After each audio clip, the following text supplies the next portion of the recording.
बताया जा रहा है कि संत अच्युतानंद दास ने अपनी योग शक्ति के बल पर भविष्य मालिका को लिखा था। कहते हैं कि मालिका नाम से 21 लाख किताबें हैं। ये ग्रंथ ओडिशा में जगन्नाथपुरी के मठों, मंदिरों और महंतों के पास अलग अलग रखे हुए हैं, लेकिन अच्युतानंद दास ने 318 पुस्तकें भविष्य के विषय पर लिखी है। इन पुस्तकों को अच्युतानंद मल्लिका के नाम से जाना जाता है। हालांकि उनके नाम पर कई लोग अब झूठी भविष्यवाणियां भी प्रचारित कर रहे हैं, जो कि भविष्य मालिका में लिखी ही नहीं है। भविष्य मालिका के अनुसार धरती 3 चरणों से गुजर रही है। पहला कलयुग का अंत होगा, दूसरा महाविनाश होगा और तीसरा आएगा एक नया युग। किसान खेती का काम बंद कर देंगे और जंगली जानवर गांव और शहर पर हमला करना शुरू कर देंगे। बदल जाएगी धरती की धुरी। इसके बाद कई भूकंप आएंगे। आसमान में 2 सूर्य निकलने का आभास होगा। यह आसमानी पिंड होगा जो बंगाल की खाड़ी में गिरेगा और ओडिशा जलमग्न हो जाएगा। समुद्र का जलस्तर बढ़ जाएगा और जगन्नाथ मंदिर की 22वीं सीढ़ी तक पानी आ जाएगा। तब भगवान के विग्रह को उनके भक्त छाती बटा ले जाएंगे। धरती पर हो रही प्राकृतिक आपदाओं के कारण धरती पर 7 दिनों तक अंधेरा रहेगा। कहा जा रहा है कि यह घटना 2022 से 2029 के बीच होगी। एक ओर प्राकृतिक आपदाएं होंगी तो दूसरी ओर होगा महायुद्ध।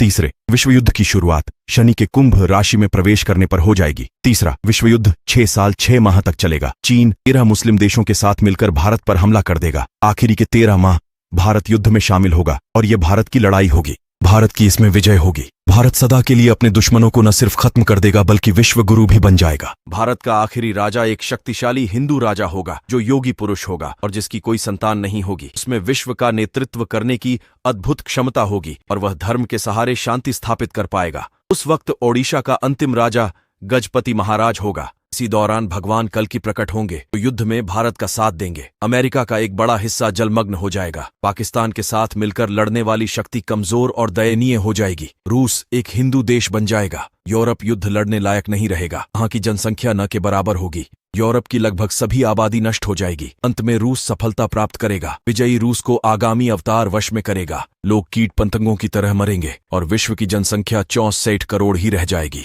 भविष्य मालिका के अनुसार 2025 के बाद का समय एक विभीषिका के समान होगा।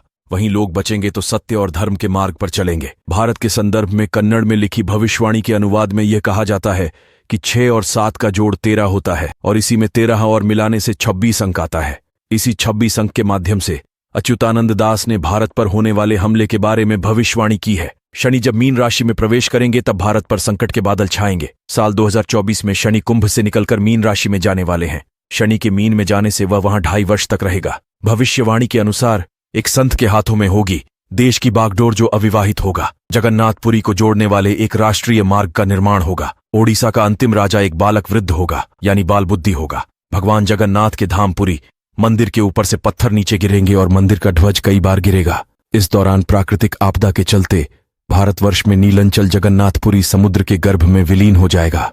बुजुर्गों और शिक्षकों को निरादर होगा। वहीं पाखंडी लोग धर्मगुरु बनकर लोगों को छलेंगे। भविष्य में लोगों के मन में धर्म, संवेदनशीलता, नेक और धार्मिक भक्तों का मजाक उड़ाया जाएगा।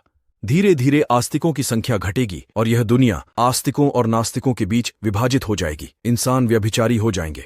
पुरुष का पुरुष से और महिला का महिला से अप्राकृतिक संबंध बनेगा। इंसान के घर पर जानवरों का हमला होगा। आए दिन इंसान और जानवरों में भिड़ंत होते हुए देखेंगे। शहरों में जंगली जानवर घूमते रहेंगे। प्राकृतिक आपदाएं तबाही मचाएगी। विचित्र महामारी और बीमारियां से जनता त्रस्त रहेगी। हवाएं लोगों को बहुत परेशान करेगी। महंगाई इतनी बढ़ जाएगी कि जनता सड़क पर आंदोलन करेंगे। कलयुग के अंत के समय जीवन देने वाला सूर्य जीवन लेने वाला बन जाएगा। महागुप्त पद्मकल्प के अनुसार भगवान जगन्नाथ अपने हाथ में 12 हाथ की खड्ग लेकर पूरी धरती पर भ्रमण करके समस्त मलेच्छ लोगों को संहार करेंगे। जब सभी का संहार हो जाएगा तभी कलयुग का अंत हो जाएगा। भगवान कल्कि संभल ग्राम में होगा। संभल ग्राम उत्तर प्रदेश में भी है और उड़ीसा में ही है। कल्कि भगवान का नाम चक्रमणि या चक्रधर होगा। महाभारत के युद्ध को लेकर भी उनकी भविष्यवाणी वायरल हो रही है। बताया जा रहा है कि महाभारत के युद्ध के समय कई लोग किसी कारणवश इस युद्ध में भाग नहीं ले पाए थे। वे सभी योद्धा युद्ध लड़ना चाहते हैं और अब उनकी यह इच्छा कलयुग के अंत में पूरी होगी, जबकि कल्कि अवतार का जन्म होगा।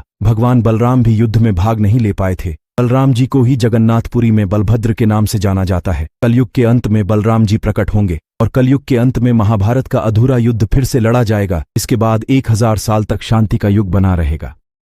डिस्क्लेमर: उपरोक्त जानकारी विभिन्न स्रोत पर आधारित है। इसकी आधिकारिक पुष्टि धर्म रहस्य नहीं करता है।